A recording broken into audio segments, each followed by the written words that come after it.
ബഹുമാന്യയായ അധ്യക്ഷ സഹോദരി തമന്ന, വേദിയിലിരിക്കുന്ന VT, സമർ അലി, ജമാഅത്തെ ഇസ്ലാമിയുടെയും പോഷക സംഘടനകളുടെയും നേതാക്കളെ, സദസ്സിലിരിക്കുന്ന പ്രിയപ്പെട്ട, എത്രയും പ്രിയപ്പെട്ട എൻ്റെ അനിയത്തിമാരെ, അസ്സലാമു അലൈക്കും വറഹ്മത്തുള്ളാഹി വബറകാതുഹു.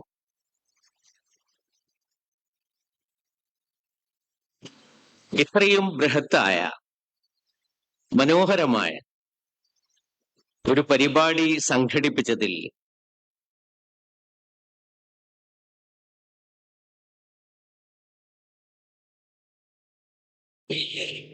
അതിന്റെ പ്രവർത്തകരെ ഞാൻ ആദ്യമായി അഭിനന്ദിക്കുകയാണ്. വളരെ മനോഹരമായിരിക്കുന്നു. കേരളത്തിന്റെ എല്ലാ ജില്ലകളിൽ നിന്നും, രാജ്യത്തിന്റെ എല്ലാ ക്യാമ്പസുകളിൽ നിന്നും GAU-വിന്റെ എളിയ ക്ഷണം സ്വീകരിച്ചുകൊണ്ട് ഇവിടെ വന്നു ചേർന്നിട്ടുള്ള എല്ലാ അനിയത്തിമാർക്കും ഞാൻ എൻ്റെ ഹൃദയത്തിന്റെ ഭാഷയിൽ സ്വാഗതം ഒന്നുകൂടി അർപ്പിക്കുകയാണ്. എനിക്കറിയാം, പഞ്ചാബ് മുതൽ തമിഴ്നാട് വരെയും, ആസാം മുതൽ ഗുജറാത്ത്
എല്ലാം കവർ ചെയ്യുന്നു. ഇത് ഒരു വിശ്വാസമോ മുസ്ലിമിനാണ്. ഈ സംഗമത്തിന്റെ ഔപചാരികമായ ഉദ്ഘാടനം നിങ്ങളേവരെയും സാക്ഷി നിർത്തി ഈ സദസ്സിൽ സന്നിഹിതരെന്ന് ഞാൻ വിചാരിക്കുന്ന മലക്കുകളെ സാക്ഷി നിർത്തി ബിസ്മില്ലാഹിർ റഹ്മാനിർ റഹീം അല്ലാഹുവിന്റെ തിരുനാമത്തിൽ നിർവഹിച്ചതായി ഞാൻ സന്തോഷപൂർവ്വം.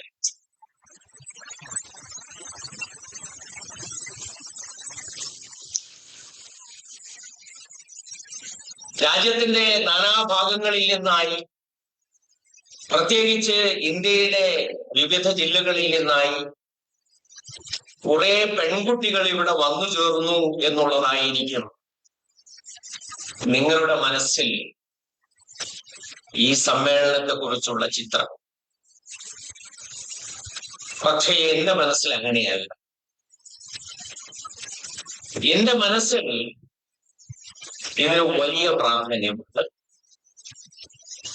കാരണം ഇന്ത്യയിൽ വിവിധ സംസ്ഥാനങ്ങളിൽ വിവിധ ജനതതികൾക്കിടയിൽ നിരന്തരമായി യാത്ര ചെയ്തുകൊണ്ടിരിക്കുന്ന ഒരാൾ എന്നുള്ള നിലയിൽ ഞാൻ മനസ്സിലാക്കുന്നത് ഇന്ത്യയിലെ ഏറ്റവും വൈബ്രന്റ് ആയിട്ടുള്ള കമ്മ്യൂണിറ്റി, ഏറ്റവും ചടുലതയുള്ള കമ്മ്യൂണിറ്റി, ഏറ്റവും ഉത്സാഹമുള്ള കമ്മ്യൂണിറ്റി, യഥാർത്ഥത്തിൽ മലയാളികളായ മുസ്ലിം പെൺകുട്ടികളാണ്. വൈബ്രന്റ് ആണ്, വളരെ ചടുലമാണ്,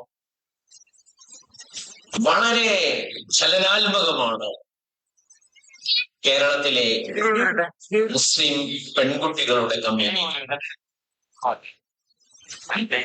ഒരു 20 കൊല്ലം മുമ്പ് ഇങ്ങനെ ആയിരുന്നില്ല. 20 കൊല്ലം മുമ്പ് വിദ്യാഭ്യാസ രംഗത്തേക്ക് വെച്ച് നടന്നു വരുന്നേ ഉണ്ടായിരുന്നു. കേരളത്തിലെ മുസ്ലിം പെൺകുട്ടി, പ്രത്യേകിച്ച് മലബാറിലെ മുസ്ലിം പെൺകുട്ടി ലോകത്തെ മനസ്സിലാക്കി വരുന്നേ ഉണ്ടായിരുന്നുള്ളൂ. പക്ഷേ ഇന്ന് കേരളത്തിലെ മുസ്ലിം പെൺകുട്ടി നമ്മുടെ രാജ്യത്തെ നിർണയിക്കാൻ പോകുന്ന ശക്തിയായി വളർന്നുകൊണ്ടിരിക്കുന്നു എന്നുള്ളതാണ് എനിക്ക് സഞ്ചാരങ്ങളിൽ നിന്ന് മനസ്സിലാക്കാൻ കഴിഞ്ഞിട്ടുള്ള കാര്യം. നിങ്ങൾക്കറിയാം, ലോകത്ത് ഏറ്റവും കൂടുതൽ യുവജനങ്ങളുള്ളത് ഇന്ത്യയിലാണ്.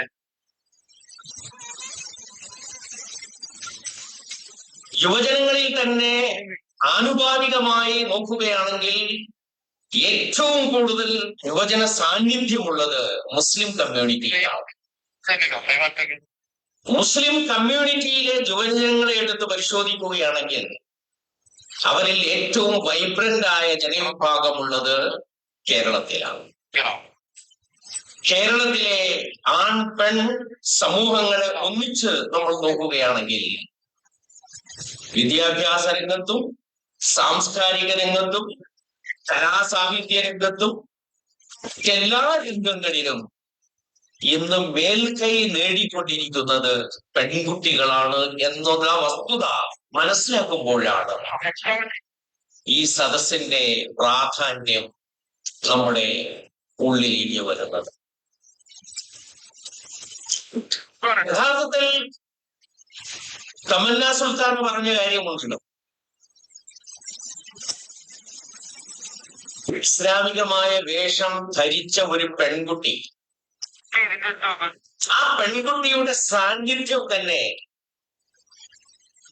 ഒരു ഡിസ്കോഴ്സാണ്, ഒരു വ്യവഹാരമാണ്, ഒരു ചർച്ചയാണ്. അത് നെഗറ്റീവായ രൂപത്തിലാണ് നേരത്തെ ചർച്ച പെട്ടുകൊണ്ടിരുന്നതെങ്കിൽ ഇന്ന് അങ്ങനെയല്ല. ഇന്ന് ലോകം, പ്രത്യേകിച്ച് മലയാളി പെൺകുട്ടികളെ നോക്കുന്നത് വളരെ വിസ്മയത്തോടു കൂടിയാണ്. വിസ്മയകരമായ ഒരു സാന്നിധ്യമാണ് യഥാർത്ഥത്തിൽ മലയാളി മുസ്ലിം പെൺകുട്ടിയുടെ സാന്നിധ്യം എന്ന് പറയുന്നത്. ഏതാനും പതിറ്റാണ്ടുകൾ കൊണ്ട് ഒരു വിജ്ഞാന വിസ്ഫോടനം തന്നെ നേടിയെടുത്തതിന്റെ പേരിൽ, സാധിച്ചെടുത്തതിന്റെ പേരിൽ അവൾ ഇന്ന് ഒരു വലിയ സ്ഥിതിയിലാണ് ഇന്ന് എത്തിപ്പെട്ട് നിൽക്കുന്നത്. അവിടെ വെച്ചുകൊണ്ടാണ്, അത് മുന്നിൽ വെച്ചുകൊണ്ടാണ് 2-3 കാര്യങ്ങൾ മാത്രം ഞാൻ നിങ്ങളോട് പറയണം എന്ന് വിചാരിക്കുന്നത്. ഒന്നാമത്തെ കാര്യം, നിങ്ങളുടെ ഈ പൊസിഷൻ ഉണ്ടല്ലോ, ആ പൊസിഷൻ നിങ്ങളൊരു സ്ഥലത്ത്, വളരെ പ്രധാനമായ ഒരു സ്ഥലത്ത് നിലകൊള്ളുകയാണ്. നിങ്ങൾക്ക് ഇങ്ങോട്ട് നോക്കിയാൽ മുസ്ലിം സമൂഹത്തെ കാണാം, പക്ഷെ നിങ്ങൾ പുറത്തേക്ക് നോക്കിയാൽ ഇന്ത്യൻ സമൂഹത്തെ കാണാം, ഭാരതീയരെ കാണാം. വളരെ സാമുദായിക ധ്രുവീകരണം കാരണമായിട്ട് മുസ്ലിം വെറുപ്പും ഇസ്ലാമോഫോബിയയും ജീവിതത്തിന്റെ ഭാഗമായി ഉൾച്ചേർത്തു കഴിഞ്ഞിട്ടുള്ള ഒരു മനുഷ്യ സഞ്ചയത്തെ നിങ്ങൾ പുറത്തേക്ക് നോക്കുമ്പോൾ കാണാം. ഇത് നിങ്ങളുടെ സ്കൂളുകളിലുണ്ട്, നിങ്ങൾ ജീവിക്കുന്ന നിങ്ങളുടെ ക്യാമ്പസുകളിലുണ്ട്, നിങ്ങൾ ജോലി ചെയ്യുന്ന നിങ്ങളുടെ സ്ഥാപനങ്ങളിലുണ്ട്, നിങ്ങൾ ജീവിക്കുന്ന നിങ്ങളുടെ കോളനികളിലുണ്ട്. അവരുടെ മുമ്പിലാണ് നിങ്ങൾ നിലകൊള്ളുന്നത്. നിങ്ങൾ അവരെ നോക്കുന്നതിനേക്കാൾ കൂടുതൽ അവർ നിങ്ങളെ നോക്കുന്നുണ്ട്. കാരണം ഈ പർദ്ദക്കുള്ളിലെ വിസ്മയമെന്ത് എന്നറിയാൻ, എങ്ങനെ ഈ സമൂഹം ചരിത്രം സൃഷ്ടിക്കുന്നു എന്നറിയാൻ ലോകം നിങ്ങളെ നോക്കിക്കൊണ്ടിരിക്കുന്നുണ്ട്. അവരിൽ നിങ്ങൾക്ക് സ്വാധീനം ചെലുത്താൻ കഴിയും. അവരിൽ. പക്ഷെ സ്വാധീനം ചെലുത്തുക എന്ന വാക്ക് നമ്മൾ പഠിക്കുമ്പോൾ ഒരു കാര്യം നമ്മുടെ മനസ്സിലേക്ക് കടന്നു വരണം. ഒരു മനുഷ്യന് തൻ്റെ സൊസൈറ്റിയിൽ എന്തെങ്കിലും സ്വാധീനം ചെലുത്താൻ കഴിയണമെങ്കിൽ, എന്തെങ്കിലും കാൽപ്പാടുകൾ അവശേഷിപ്പിക്കാൻ കഴിയണമെങ്കിൽ, സമൂഹത്തിന് ആവശ്യമുള്ള ഒരാളാണ് താൻ എന്ന് ലോകത്തോട് പറയിപ്പിക്കാൻ കഴിയണമെങ്കിൽ നമ്മെ സ്വാധീനം ചെലുത്തുന്ന എന്തെങ്കിലും ഒന്ന് നമ്മളുടെ ഉള്ളിൽ വേണം. നമ്മെ സ്വാധീനിക്കുന്ന ഒരു ആദർശം വേണം. നമ്മെ സ്വാധീനിക്കുന്ന ഒരു വിശ്വാസം വേണം. നമ്മെ സ്വാധീനിക്കുന്ന, നമ്മുടെ ജീവിതഗതിയെ നിയന്ത്രിക്കുന്ന സ്വപ്നങ്ങൾ വേണം. നമ്മുടെ ജീവിതഗതിയെ സ്വാധീനിക്കുന്ന ലക്ഷ്യം വേണം. ഇവ ഏതെങ്കിലും ഒന്നിനാൽ പ്രചോദിതനായി ജീവിക്കാൻ തുടങ്ങുന്ന ഒരു മനുഷ്യന് മാത്രമേ ലോകത്തെ സ്വാധീനിക്കാൻ കഴിയുകയുള്ളൂ. ലോകത്ത് എന്തെങ്കിലും കാൽപ്പാടുകൾ അവശേഷിപ്പിക്കാൻ കഴിയുകയുള്ളൂ.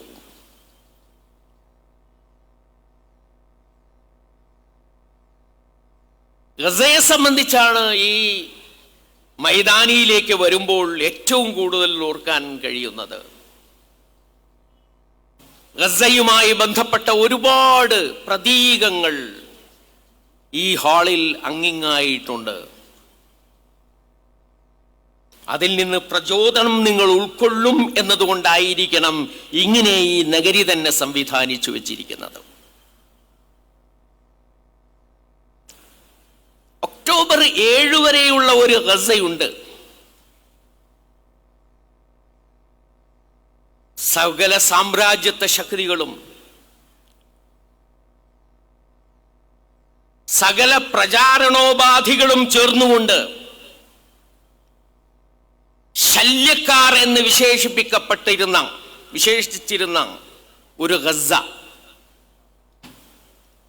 പക്ഷെ ആ ഗസ ഇന്ന് ലോകത്തിന്റെ ഒരു ഏറ്റവും വലിയ ഡിസ്കോഴ്സായി, ലോകത്തിലെ ഏറ്റവും വലിയ ഖളിയായി ഉയർന്നു വന്നിരിക്കുകയാണ്. ഫലസ്തീൻ, ഗസ, ഹമാസ്, സ്വാതന്ത്ര്യ പോരാട്ടം എന്നുള്ളത് 21ാം നൂറ്റാണ്ടിന്റെ കേന്ദ്ര വിഷയമായിട്ട് മാറിക്കഴിഞ്ഞിരിക്കുന്നു എന്നുള്ളതാണ്. ഇങ്ങനെ അവഗണിക്കപ്പെട്ട ഒരു സമൂഹം ഇന്ന് ലോകത്തെ സ്വാധീനിക്കുകയാണ്. ലോകത്ത് നിലനിൽക്കുന്ന എല്ലാ രാജ്യങ്ങളിലും ഗസക്ക് അനുകൂലമായിട്ടുള്ള പ്രകടനങ്ങൾ നിങ്ങൾക്ക് കാണാൻ കഴിയും. ഫ്രീ ഗസ, ഫ്രീ ഫലസ്തീൻ, ഫ്രീ ഫലസ്തീൻ റാലികൾ യൂറോപ്പിലും അമേരിക്കയിലും ആഫ്രിക്കയിലും ഏഷ്യൻ രാജ്യങ്ങളിലും നിരന്തരമായി നമുക്ക് കാണാൻ കഴിയുന്നു. ഫ്രീ ഫലസ്തീൻ എന്നത് തെരുവുകളുടെ മുദ്രാവാക്യമായി വരുന്നു. എന്താണ്? ഈ ഗസയിലെ സ്വാതന്ത്ര്യ പോരാളികൾ ലോകത്തെ സ്വാധീനിച്ചതാണ്. അവർക്ക് എങ്ങനെയാണ് ലോകത്തെ സ്വാധീനിക്കാൻ കഴിഞ്ഞത്? അവരെ സ്വാധീനിച്ച ചില മൂല്യങ്ങളുണ്ട് എന്നുള്ളത് കൊണ്ടാണ്. ഈമാൻ, തഖ്വ, പരലോക വിശ്വാസം, സ്വർഗത്തോടുള്ള അഭിവാഞ്ച, മരണഭയമില്ലായ്മ,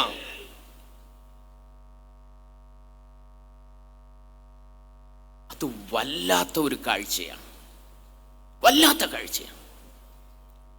അവരെ ഈ ആദർശം സ്വാധീനിച്ചപ്പോൾ, ഫലസ്തീൻ വിമോചിപ്പിക്കുക എന്ന ലക്ഷ്യം പ്രചോദിച്ചപ്പോൾ, അവർ ലോകത്തെ സ്വാധീനിക്കുന്നവരായി മാറി, ജനങ്ങളുടെ അഭിപ്രായങ്ങളെ മാറ്റിമറിക്കുന്നവരായി മാറി എന്നതാണ് നമ്മൾ മനസ്സിലാക്കേണ്ടത്. ഇത് വലിയ ഒരു പാഠമാണ് നമുക്ക്.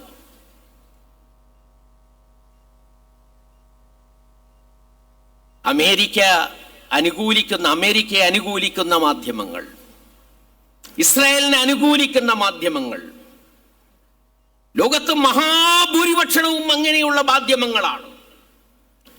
എല്ലാ സോഷ്യൽ മീഡിയ പ്ലാറ്റ്ഫോമുകളെയും നിയന്ത്രിക്കുന്നത് അവരാണ്. എല്ലാ നിയന്ത്രണങ്ങളും ഏർപ്പെടുത്തിയതിന് ശേഷവും ഗസ, ഫലസ്തീൻ, സ്വാതന്ത്ര്യ പോരാട്ടം ലോകത്തെ മനുഷ്യ മനസ്സുകളെ സ്വാധീനിക്കുകയാണ്. മീഡിയയുടെ അയൺ ടോമുകളെ തരിപ്പണമാക്കിക്കൊണ്ട്, അതിനെ കഷ്ടിച്ചുകൊണ്ട്, അതിനെ ഛിദ്രീകരിച്ചുകൊണ്ട് ഗസയുടെ നേരായ ആത്മാർത്ഥമായ ശക്തി, ആ ശക്തി ലോകത്തിന്റെ മുമ്പാകെ പ്രസരിപ്പിക്കപ്പെട്ടുകൊണ്ടിരിക്കുകയാണ്. അതാണ് ഞാൻ പറഞ്ഞത്, നമ്മെ എന്തെങ്കിലും ആദർശം സ്വാധീനിച്ചാൽ, മൂല്യങ്ങൾ സ്വാധീനിച്ചാൽ, ലക്ഷ്യം സ്വാധീനിച്ചാൽ നമുക്ക് ലോകത്തെ സ്വാധീനിക്കാൻ കഴിയും എന്നുള്ളതാണ്. എന്താണ് നമ്മളെ ഇന്ന് സ്വാധീനിക്കേണ്ട ശക്തി? ആ ശക്തിയായിട്ട് ഞാൻ മനസ്സിലാക്കുന്നത് ഒന്നാമത്തേത് ഈമാൻ തന്നെയാണ്, വിശ്വാസമാണ്. മുസ്ലിമാവുക, മുഅ്മിനാവുക. ചില സന്ദർഭങ്ങളെങ്കിലും ഖുർആൻ ഇതിനെ രണ്ടിനെയും വേർതിരിച്ചിട്ടുണ്ട്. നിങ്ങൾ ആമന്ന എന്ന് പറയരുത്, നിങ്ങൾ വേണമെങ്കിൽ അസ്ലംന എന്ന് പറഞ്ഞുകൊള്ളൂ. ഗ്രാമീണരായ അറബികളോട് അള്ളാഹു പറഞ്ഞതാണ്, നിങ്ങൾ ആമന്ന എന്ന് പറയല്ല, നിങ്ങൾ വേണമെങ്കിൽ അസ്ലംന എന്ന് പറഞ്ഞുകൊള്ളൂ. നിങ്ങൾ ഇസ്ലാമിന്റെ വിധിവിലക്കുകൾ അനുസരിക്കുന്നവരാണെങ്കിൽ നിങ്ങൾ മുസ്ലിങ്ങളാണ്. എന്നാൽ നിങ്ങളുടെ ഹൃദയത്തിനകത്തേക്ക് അല്ലാഹുവിലുള്ള വിശ്വാസം കടന്നു ചെന്നിട്ടുണ്ടെങ്കിൽ നിങ്ങൾ മുഅ്മിനുകളാണ്. അല്ലാഹുവിനെ മനസ്സിലാക്കുക, അല്ലാഹുവിനെ ഉൾക്കൊള്ളുക, അല്ലാഹുവിനെ മസ്തിഷ്കത്തിൽ സ്വീകരിക്കുക, ബ്രെയിനിലേക്ക് കൊണ്ടുവരിക. അവിടെ നിന്ന് അത് അല്ലാഹുവുമായി അടുപ്പത്തിലൂടെ, സ്നേഹ സംഭാഷണങ്ങളിലൂടെ, പ്രാർത്ഥനയിലൂടെ, ഖുർആൻ പാരായണത്തിലൂടെ, നമസ്കാരത്തിലൂടെ, നോമ്പിലൂടെ, സുന്നത്ത് നോമ്പിലൂടെ, ദിക്റുകളിലൂടെ, ഔറാദുകളിലൂടെ ആ അല്ലാഹുവിനെ മസ്തിഷ്കത്തിൽ നിന്നും ഹൃദയത്തിലേക്ക് കൂടി ഇറക്കിക്കൊണ്ടുവരിക. എന്നിട്ട് ഖുർആൻ ലാ ഇലാഹ ഇല്ലല്ലാഹയെ കുറിച്ച് പറഞ്ഞതുപോലെ ഒരു വടവൃക്ഷം പോലെ, ഒരു വലിയ വൃക്ഷം പോലെ, ആ വൃക്ഷത്തിന്റെ വേരുകളുണ്ടല്ലോ ഭൂമിയുടെ അന്തരാളങ്ങളിലേക്ക് ആണ്ടിറങ്ങിയതാണ്. അതുപോലെ ആ വിശ്വാസത്തിൻ്റെ വേരുകൾ നമ്മുടെ ഹൃദയാന്തരാളങ്ങളിലേക്ക് ആണ്ടിറങ്ങണം. അവിടെയുള്ള എല്ലാ നാഡിഞരമ്പുകളുമായി കൂടിപ്പിണഞ്ഞ് അത് നമ്മുടെ വികാരത്തിന്റെ ഭാഗമായി മാറണം. ആ ഈമാനിക കരുത്ത്, ആ കരുത്താണ് യഥാർത്ഥത്തിൽ നമുക്ക് ഇനിയും ആർജിക്കേണ്ടതായിരിക്കുന്നത്. ഇത് ഞാനും ആർജിക്കണം, നിങ്ങളും ആർജിക്കണം. ഇതാണ് ആന്തരികമായ കരുത്ത്. ഇതൊരു ആന്തരികമായ കരുത്താണ്. നിങ്ങൾ ഗസയിൽ തന്നെ കണ്ടിട്ടില്ലേ? ഇത്ര മസിൽ പിടിച്ചൊന്നും ഇരിക്കണ്ട, ബി റിലാക്സ്, ചിരിക്കാം നമുക്ക്. കാരണം എന്താന്ന് വെച്ചാൽ ഗസക്കാരും ചിരിക്കുന്നുണ്ടല്ലോ. എപ്പോഴാണ് അവർ ചിരിക്കുന്നത് നമ്മൾ ഓർക്കണം. അവർ ചിരിക്കുന്നത് ഈ ലോകത്ത് കണ്ടുപിടിക്കപ്പെട്ടിട്ടുള്ളതിൽ അനുഭവമല്ലാത്ത എല്ലാ ബോംബും നിരന്തരമായി വർഷിച്ച് മനുഷ്യ ചരിത്രത്തിലെ ഏറ്റവും വലിയ ബോംബ് വർഷത്തിൽ സ്വന്തം വേണ്ടപ്പെട്ടവരും ഉറ്റവരും ഉടയവരും തങ്ങൾ പഠിച്ചുകൊണ്ടിരിക്കുന്ന സ്കൂളുകളും മദ്രസകളും തങ്ങൾ താമസിച്ചുകൊണ്ടിരിക്കുന്ന കെട്ടിടങ്ങളും എല്ലാം നശിച്ച് നാമാവശേഷമാകുമ്പോൾ അവശേഷിക്കുന്ന മനുഷ്യരുണ്ടല്ലോ ചിരിക്കുന്നു.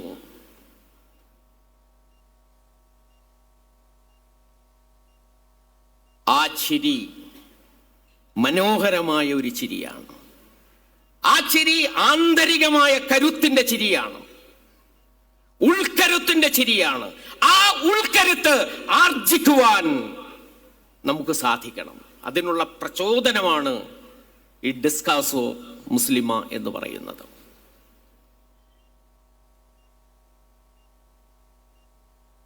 നിങ്ങളുടെ ഹൃദയത്തിനകത്ത് അല്ലാഹുവുമായുള്ള ബന്ധം സുദൃഢമാകുമ്പോൾ എല്ലാവരും ഉറങ്ങിക്കിടക്കുന്ന അന്ത്യയാമങ്ങളിൽ അല്ലാഹുവിൻ്റെ മുമ്പിൽ പ്രാർത്ഥനാ നിർഭരരായി കണ്ണുനീർ വാർത്തുകൊണ്ട് അല്ലാഹുവുമായി നമ്മെ കണക്ട് ചെയ്യുമ്പോൾ അത് ഹൃദയത്തിന് നൽകുന്ന ഒരു ആത്മീയ ശക്തിയുണ്ട്. ആ ആത്മീയ ശക്തി നിങ്ങളുടെ കണ്ണുകളിൽ കാണാം. ആ ആത്മീയ ശക്തി നിങ്ങളുടെ മുഖഭാവങ്ങളിൽ ഉണ്ടാകും. ആ ആത്മീയ ശക്തി നിങ്ങളുടെ ശരീരഭാഷയിലുണ്ടാകും. ആ ആത്മീയ ശക്തി നിങ്ങളുടെ ഓരോ വാക്കിലും നോക്കിലും ഉണ്ടാകും. ആ ആത്മീയ ശക്തി ഒരു ഔറ പോലെ, ഒരു വലയം പോലെ നിങ്ങളുടെ ശരീരത്തിനു ചുറ്റുമുണ്ടാകും. നിങ്ങളുടെ സാന്നിധ്യം തന്നെ ആളുകളെ പ്രചോദിപ്പിക്കും. ഈ ആന്തരികമായ കരുത്താണ് നമ്മൾ ആർജിക്കേണ്ട കരുത്ത്. ഈ കരുത്ത് ആർജിച്ചാലാണ് നമുക്ക് ലോകത്തിന് കരുത്തു നൽകാൻ കഴിയുക എന്ന് നമ്മൾ മനസ്സിലാക്കണം. ഇതാണ് ഞാൻ നിങ്ങളോട് പറയണമെന്നുദ്ദേശിച്ച ഒന്നാമത്തെ കാര്യം. പറയണമെന്ന് ഉദ്ദേശിച്ച രണ്ടാമത്തെ കാര്യം എന്തെന്ന് വെച്ചാൽ, ഈ കരുത്തോടുകൂടിയാണ് നിങ്ങൾ ഇസ്ലാമിനെ നിങ്ങളുടെ സമൂഹത്തിൽ റെപ്രസെന്റ് ചെയ്യേണ്ടത്. നിങ്ങൾ ജീവിക്കുന്ന കോളനികളിൽ, നിങ്ങൾ ജീവിക്കുന്ന നിങ്ങളുടെ ഹോസ്റ്റലുകളിൽ, നിങ്ങൾ ജീവിക്കുന്ന നിങ്ങളുടെ ക്യാമ്പസുകളിൽ, നിങ്ങൾ ജീവിക്കുന്ന നിങ്ങളുടെ പണിശാലകളിൽ, നിങ്ങൾ ജീവിക്കുന്ന നിങ്ങളുടെ വീടകങ്ങളിൽ ഈ കരുത്തോടുകൂടി ഇസ്ലാമിനെ നിങ്ങൾക്ക് റെപ്രസെന്റ് ചെയ്യാൻ കഴിയണം. ഇസ്ലാമിനെ കുറിച്ചെന്നല്ല, ഏത് ആദർശത്തെക്കുറിച്ചും ആത്മാർത്ഥതയോട് കൂടി പഠിക്കാൻ ആഗ്രഹിക്കുന്നവർ രണ്ടു കാര്യങ്ങളാണ് നോക്കുക. ഒന്ന്, അതിൻ്റെ ആധികാരിക ഗ്രന്ഥങ്ങൾ എവിടെ എന്ന് നോക്കും. ചില വലിയ വലിയ ആളുകൾക്ക് നമ്മൾ ഖുർആന്റെ തഫ്സീർ കൊണ്ടുപോയി കൊടുത്താൽ അവർ പറയും, തഫ്സീർ എനിക്ക് ആവശ്യമില്ല, എനിക്ക് വേണ്ടത് ഖുർആനാണ്. ഖുർആൻ നേർക്ക് നേരെ എന്ത് പറയുന്നു എന്ന് നേർക്ക് നേരെ ഞാൻ മനസ്സിലാക്കാൻ ആഗ്രഹിക്കുന്നു. അതിൽ നിങ്ങളുടെ ടിപ്പണി വേണ്ട, അതിൽ വിമർശകരുടെ വാക്കുകളും വേണ്ട. അപ്പൊ നമ്മുടെ ആധികാരിക ഗ്രന്ഥങ്ങളാണ്, നമ്മൾ തന്നെ ജനങ്ങളുടെ മുമ്പിൽ പ്രസന്റ് ചെയ്യുന്ന പുസ്തകങ്ങളാണ് ആളുകൾ വായിക്കാൻ ഇഷ്ടപ്പെടുന്നത്. രണ്ടാമതായി മനസ്സിലാക്കാൻ അവലംബിക്കുന്നത് ഈ ആദർശമനുസരിച്ച് ജീവിക്കുന്ന വ്യക്തികളെയാണ്. ഓരോ വ്യക്തിയെയും അവർ വായിക്കുന്നുണ്ട്. പുരുഷന്മാരെ വായിക്കുന്നതിനേക്കാൾ കൂടുതൽ സ്ത്രീകളെ വായിക്കുന്നുണ്ട്. കാരണം സ്ത്രീകളാണ് ഇസ്ലാമിന്റെ ജീവിക്കുന്ന പ്രത്യക്ഷത്തിൽ തന്നെ ഉദാഹരണങ്ങളായി അവരുടെ മുമ്പാകെയുള്ളത്. അവർ നിങ്ങളെ വായിക്കുമ്പോൾ അവർ ഇസ്ലാമിനെയാണ് വായിക്കുന്നത്. അതുകൊണ്ട് നിങ്ങൾക്ക് ആന്തരിക ശക്തി ഉണ്ടെങ്കിൽ, നിങ്ങൾക്ക് ഇസ്ലാമിന്റെ അനുസരണത്തിൽ നിഷ്ഠയുണ്ടെങ്കിൽ, നിങ്ങളുടെ ആരാധനാ കാര്യങ്ങളിൽ നിഷ്ഠയുണ്ടെങ്കിൽ, നിങ്ങൾ സ്വഭാവ പെരുമാറ്റങ്ങളിൽ ഇസ്ലാമിനെ പ്രതിനിധീകരിക്കുന്നവരാണെങ്കിൽ നിങ്ങൾ പക്കയാണ് എന്ന്, നിങ്ങൾ അസ്ലിയാണ്, നിങ്ങൾ യഥാർത്ഥമാണ് എന്ന് മറ്റുള്ളവർക്ക് മനസ്സിലാകുന്നുവെങ്കിൽ യഥാർത്ഥത്തിൽ അവർക്ക് അതൊരു തിരിച്ചറിവായിരിക്കും. അതുകൊണ്ട് അങ്ങനെ നിങ്ങൾ ഇസ്ലാമിനെ പ്രതിനിധീകരിക്കാൻ സന്നദ്ധമാകണമെന്നതാണ് നിങ്ങളോടുള്ള എൻ്റെ രണ്ടാമത്തെ വർത്തമാനം. മൂന്നാമത്തെ വർത്തമാനം അതുകൂടി പറഞ്ഞ് ഞാൻ അവസാനിപ്പിക്കുകയാണ്. അതെന്താണെന്ന് വെച്ചാൽ, പുരുഷന്മാർക്ക് സ്വപ്നങ്ങൾ ഉള്ളതുപോലെ നിങ്ങൾക്കും സ്വപ്നങ്ങളുണ്ട്. എല്ലാവർക്കും സ്വപ്നങ്ങളുണ്ട്.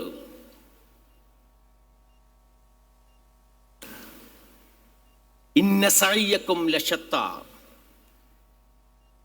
നിങ്ങളുടെ പരിശ്രമങ്ങളും വ്യത്യസ്തങ്ങളാണ്.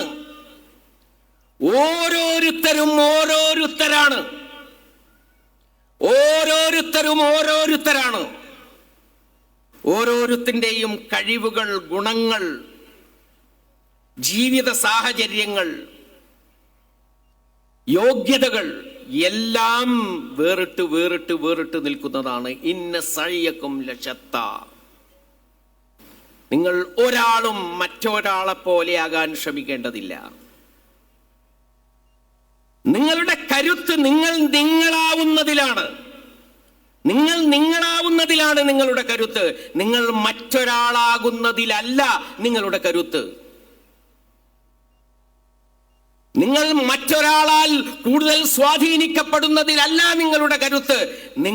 നിങ്ങളാവുന്നതിലാണ് നിങ്ങളുടെ കരുത്ത് എന്ന് പറയുന്നത്. നിങ്ങൾ നിങ്ങളുടെ സ്വപ്നങ്ങൾ നെയ്തെടുക്കുക.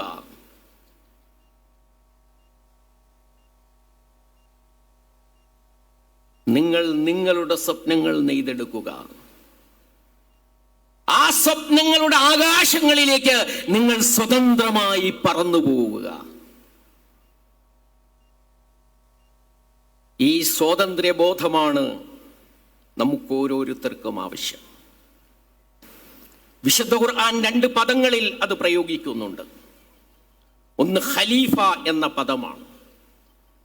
മനുഷ്യൻ സ്ത്രീയാണെങ്കിലും പുരുഷനാണെങ്കിലും അല്ലാഹുവിന്റെ ഖലീഫയാണ്. അല്ലാഹുവിന്റെ ഖലീഫ എന്ന് പറയുന്നതിന്റെ ഒന്നാമത്തെ സാധ്യത എന്താണെന്ന് വെച്ചാൽ, അവന് സ്വാതന്ത്ര്യമുണ്ട് എന്നുള്ളതാണ്. ചില ആളുകൾ ചാനലുകളിൽ ചില ചർച്ചകളിൽ വന്നിരുന്നു കൊണ്ട് നൂറ്റാണ്ടുകളായി മനുഷ്യൻ വെച്ചു പുലർത്തുന്ന ഏറ്റവും വലിയ ഒരു അന്ധവിശ്വാസമാണ് മൃഗവും മനുഷ്യനും തമ്മിൽ വ്യത്യാസമുണ്ട് എന്നുള്ളത് എന്ന് പറയുന്നത് ഞാൻ കേട്ടിട്ടുണ്ട്. മനുഷ്യന്റെ അന്ധവിശ്വാസമാണത്രേ മൃഗവും മനുഷ്യനും തമ്മിലുള്ള വ്യത്യാസം എന്ന് പറയുന്നത്. അദ്ദേഹം മനോഹരമായ വാക്കുകളിൽ അത് പറയുന്നു. ആ വാക്കുകളിൽ ഒരു ഡിസ്കോസ് ഉയർത്തിക്കൊണ്ടുവരാനോ അങ്ങനെയുള്ള ഒരു നരേറ്റീവ് സെറ്റ് ചെയ്യാൻ പോലുമോ ഏത് മൃഗത്തിനാണ് കഴിയുക?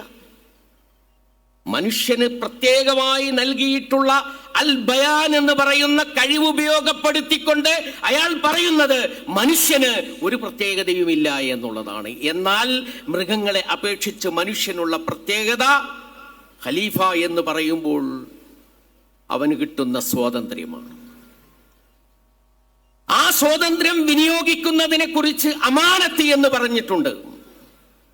ആ അമാനത്ത് എന്ന് പറഞ്ഞാൽ ഈ സ്വാതന്ത്ര്യം വിനിയോഗിക്കുമ്പോഴുള്ള അവന്റെ ധർമ്മം എന്ത് എന്നുള്ളതാണ്. ധർമ്മം, മലയാള ഭാഷയിൽ ധർമ്മം എന്നൊരു വാക്കുണ്ട്. ഓരോ വസ്തുവിനും ഓരോ ധർമ്മമുണ്ട്. മനുഷ്യനും ഒരു ധർമ്മമുണ്ട്.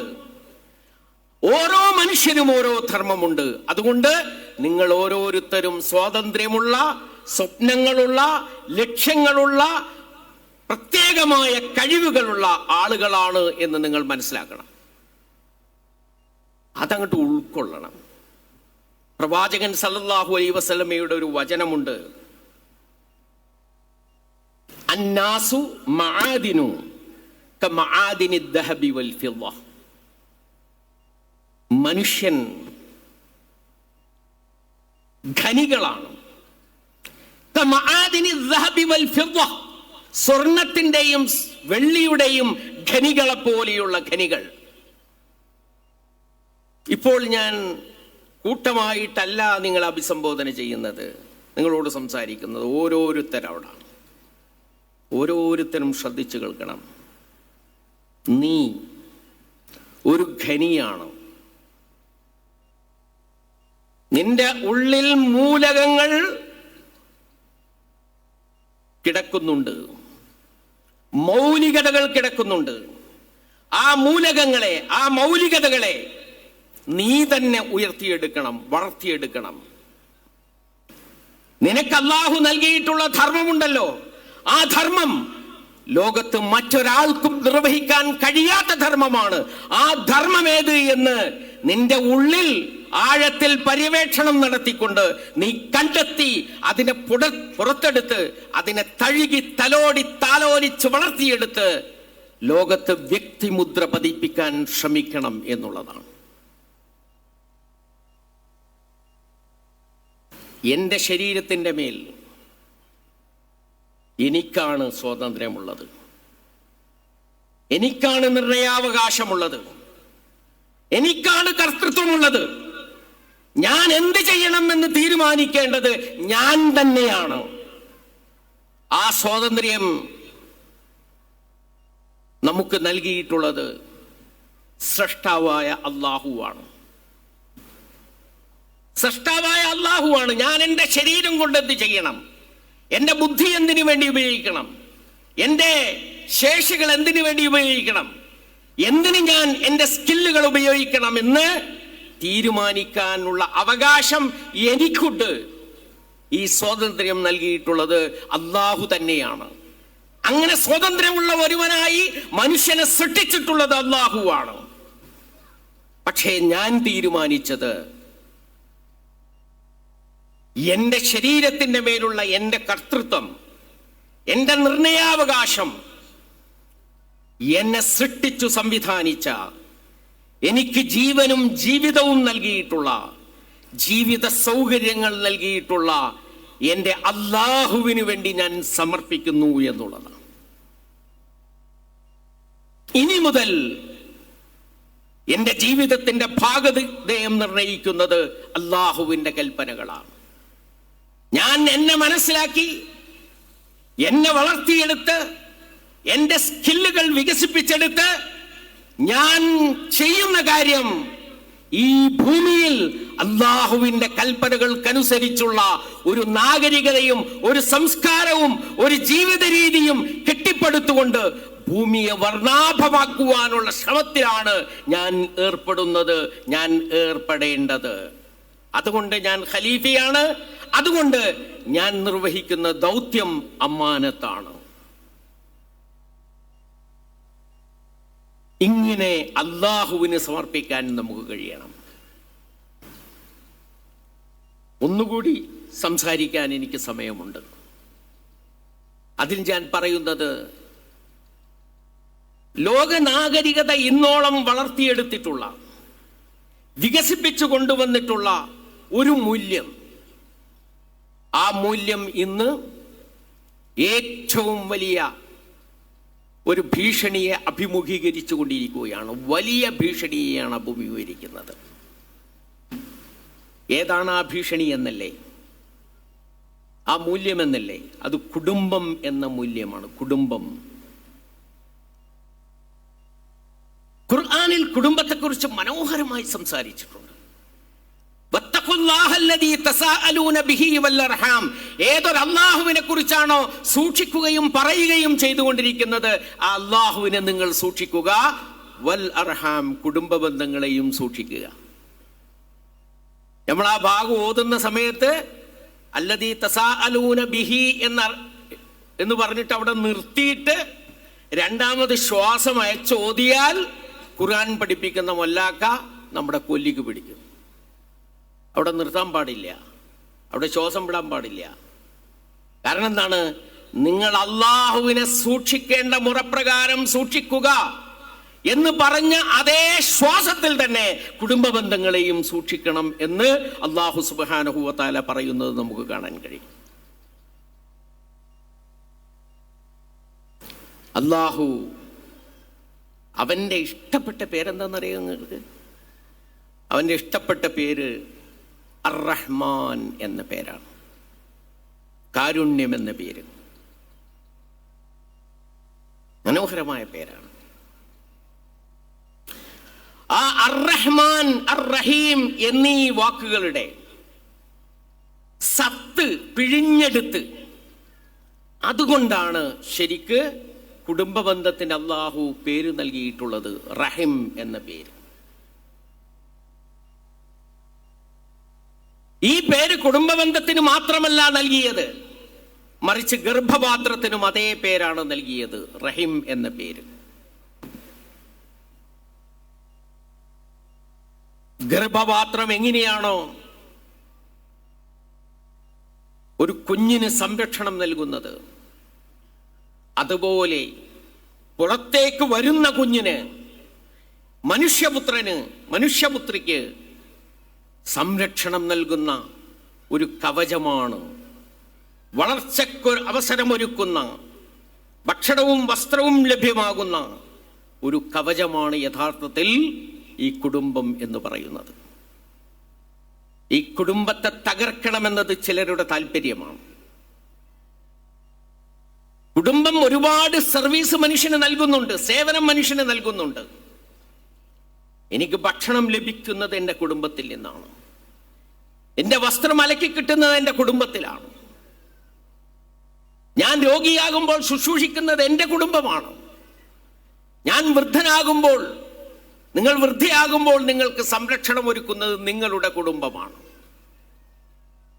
നമുക്ക് അറിവ് പറയുന്നത് നമ്മുടെ കുടുംബമാണ്, നമുക്ക് ഭാഷ നൽകിയത് നമ്മുടെ കുടുംബമാണ്, നമുക്ക് സംസ്കാരം നൽകുന്നത് നമ്മുടെ കുടുംബമാണ്, വിസർജിക്കേണ്ട മര്യാദകൾ പഠിപ്പിക്കുന്നത് നമ്മുടെ കുടുംബമാണ്. ഈ കുടുംബം എന്ന് പറയുന്ന അസ്തിത്വത്തെ തകർത്തു കഴിഞ്ഞാൽ ഈ എല്ലാ സേവനങ്ങളും നിങ്ങൾക്ക് മാർക്കറ്റിലേക്ക് മാറ്റേണ്ടത് വരും.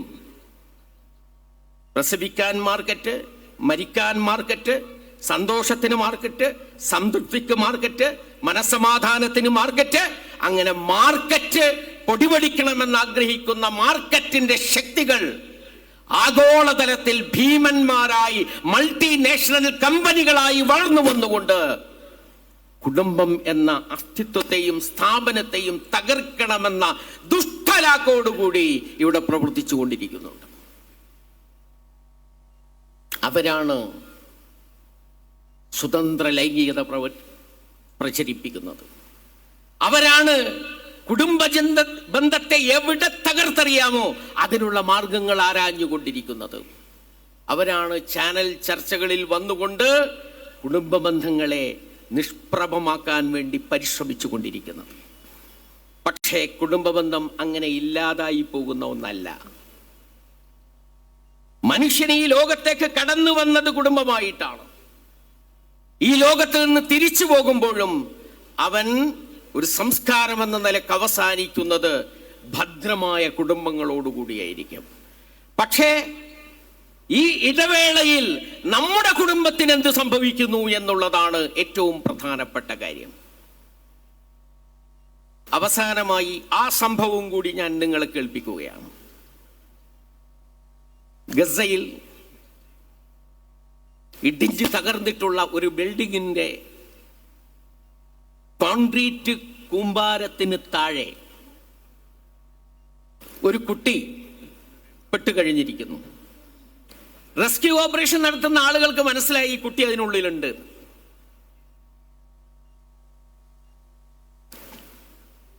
ഒരു ശബ്ദം കേട്ടു. ശബ്ദം കേട്ട ഭാഗത്തേക്ക് ആളുകൾ ചെന്നു. എന്നിട്ട് എവിടുന്നാണ് ശബ്ദമെന്നറിയാൻ വേണ്ടി ആദ്യം ചില ചോദ്യങ്ങൾ ചോദിച്ചു. പേരെന്താണ്? എത്ര വയസ്സായി?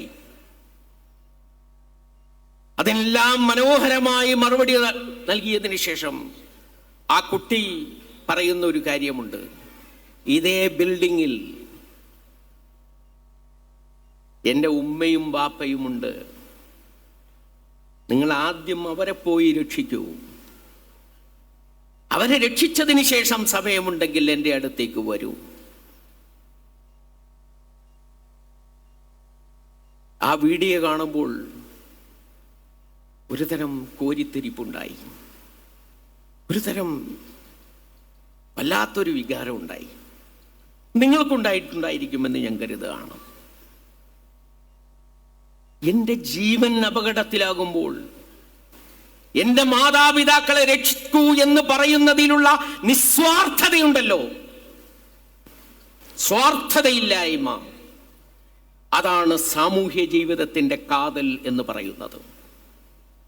എനിക്ക് ഞാനാണ് വലുത് എന്ന് മനസ്സിലാക്കുന്നതിന് പകരം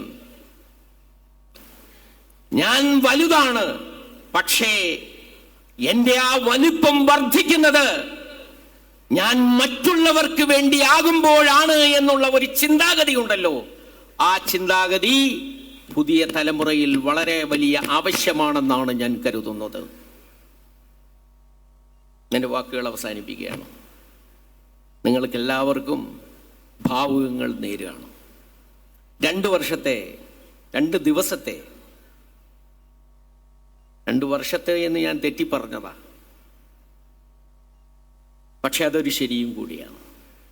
2 വർഷം കൊണ്ട് നേടിയെടുക്കാവുന്ന ബോധവും അവബോധവും വിജ്ഞാനവും ഈ 2 ദിവസം കൊണ്ട് നേടിയെടുക്കാൻ കഴിയും എന്ന് ഞാൻ വിചാരിക്കുന്നു. എല്ലാവർക്കും ആശംസകൾ അറിയിച്ചുകൊണ്ട്, പ്രാർത്ഥനകൾ അറിയിച്ചുകൊണ്ട് ഞാൻ അവസാനിപ്പിക്കുന്നു. അല്ലാഹു സുബ്ഹാനഹു വ തആല ഗസയിലെ പോരാളികളുടെ ചുണ്ടുകളിൽ ഇനിയും സന്തോഷം വിരിയുന്നത് കാണാൻ നമ്മെ അനുഗ്രഹിക്കുമാറാകട്ടെ. ഫലസ്തീൻ മോചിതമാകുന്ന സ്വതന്ത്രമായ ഒരു മസ്ജിദുൽ അഖ്സയിൽ സുജൂദ് ചെയ്യുവാൻ അല്ലാഹു സുബ്ഹാനഹു വ തആല നമ്മെ എല്ലാവരെയും അനുഗ്രഹിക്കുമാറാകട്ടെ. വ ആഖിറു ദഅവാന അനിൽ ഹംദുലില്ലാഹി റബ്ബിൽ ആലമീൻ. അസ്സലാമു അലൈക്കും.